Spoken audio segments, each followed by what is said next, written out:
Alright guys, today I'll be giving you a review of Fahrenheit at Hershey Park. This is a very bizarre ride by Intamin, kind of combining a Eurofighter and one of their Blitz coasters. I'd say it's definitely better than most of their Eurofighters, but not as good as their Blitz coasters, and today I'll explain why. So for starters, this ride is really a parking lot coaster right next to the parking lot. You do get a good view of it while you're walking to the park, but I guess there's like a thermometer out front. There's not really any theming on ride or in the station for that matter. And this station can be really brutal. If it's hot out, you got the sun beaming down on you. It's really just an endless series of switchbacks. And that kind of sucks. I will say the operations are good here. Two train ops, which, yeah, they could do three, but it's fine. The ops are nice and efficient. I was a single rider, so they were asking like, "Oh yeah, we need single riders to fill up this train." So that's really nice when I can get on quicker, especially when I land the back row both times. But yeah, once you get into these trains, these are decent trains, but I really wish they had the old restraints. I know they changed them, but to be honest, I like the ones you can find on rides like King Ka, Cheetah Hunt, I Speed. I like those better than the softer restraints, and I know that's unpopular, but I feel like the airtime's better. They're more freeing for some reason. I don't know. I think these soft restraints are kind of restricting. Not too restricting. You can definitely get airtime and everything, but I don't know. I feel like you're a bit more free with the old restraints, but nevertheless, you're going to turn to the right and start heading up that vertical lift hill. These are always really fun. You feel like you're going to fall back, kind of. Then you're going to hit the first drop, and this is where I guess it gets its name from. It's called Fahrenheit, and the tagline is 97 degrees and falling fast. And that's where it gets its name, and its tagline is this 97-degree first drop. It's definitely better than the Eurofighter's first drop, I think, because in the back you get some great whip over this thing, and you don't really slow down at the top. It's definitely better than TMNT Shell Razor's drop, that's for sure. And then you're going to go into one of the few Norwegian loops in the world, and this is the most underrated element in Hershey Park, I think. This element hits so hard. Maybe it's just because I was in the back. I don't know. You get a good pop of airtime coming out of the dive loop, and then you get absolutely pummeled by positive G's in this valley between the two inversions. It's crazy. It's a definite gray out for me. I don't know why more people don't talk about this valley, but it is crazy. And then you have an Immelman coming out of it, and the exit of that Immelman actually gives a little pop of airtime, which is really nice. And then you'll again be crushed by positive G's coming out of this. You know what? I'm going to say it. Fahrenheit is the best coaster in the park for positive G's. It's better than Skyrush for positives. I can't say a single moment on Skyrush where I gray out, even though that ride's definitely better. But this ride, there's definitely a good handful of moments where you gray out. Two on this Norwegian loop, and then this Cobra roll. I don't know what it was. I heard this Cobra roll was kind of mid, but the valley in between the two inversions of the Cobra roll actually made me gray out. I don't know what it was. Honestly, I think this is the most intense Cobra roll I've ever experienced. And the entry into this element is definitely fun. It felt like a normal Cobra roll. Same with the exit, but man, I can't get over how crazy the valley in between the two inversions was. After this, you're going to hit a set of corkscrews. This is kind of like an old Arrow corkscrew sequence, but a lot faster.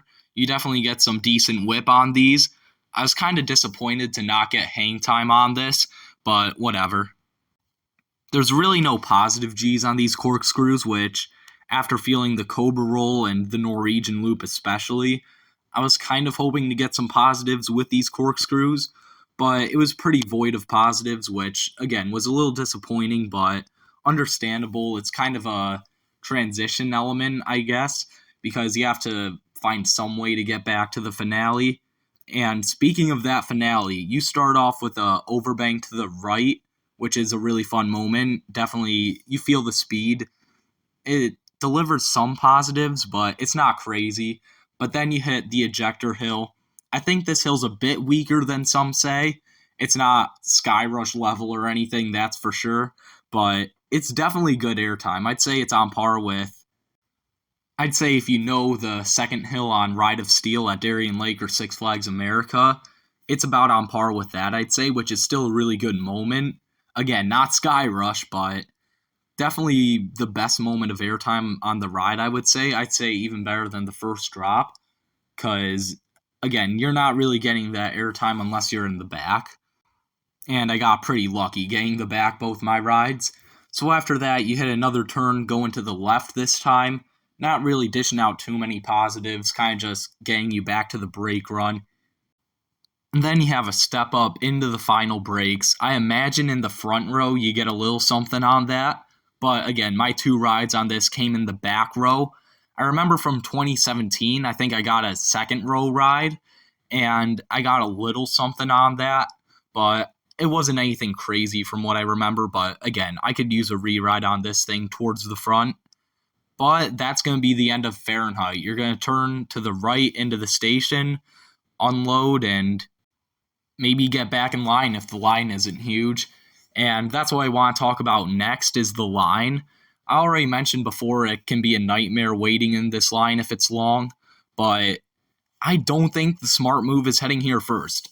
Everyone will tell you, go to Fahrenheit first. Definitely do Fahrenheit because it's going to get a huge line throughout the day. The queue's not great. I would have to argue that hitting Comet first is actually a better strategy. Now, with Wildcat's Revenge opening, that might be a better strategy, but again, I like Comet first because if everyone's going to Candemonium first, you're going to be one step ahead of them if you're going to Comet first. And then you just follow the same path the rest of the GP are following.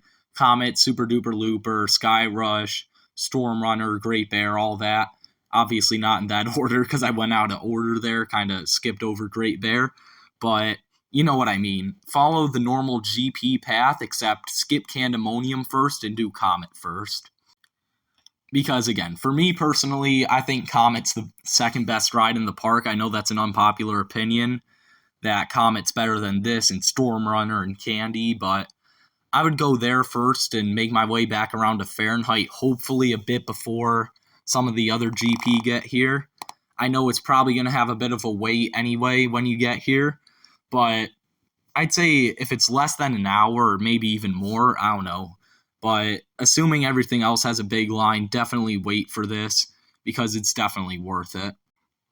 As for the smoothness, I'm not really affected by smoothness or roughness, but there's a bit of a rattle on the Norwegian loop and the Cobra roll that some people might complain about. So definitely watch out for that if you're sensitive to roughness. Again, I didn't really mind this at all, but at the same time, I like Predator at Darien Lake, so take my opinion with a grain of salt if you're sensitive to roughness. Another thing I want to note that I want to start noting more in my reviews is this ride's reliability. It's pretty reliable, I'd say. It's an Intamin, so definitely don't be shocked if it goes down during your visit. But I'd say compared to Storm Runner and Sky Rush, this is by far the most reliable Intamin in the park. Which, I mean, it makes sense. It doesn't have a cable lift or a hydraulic launch.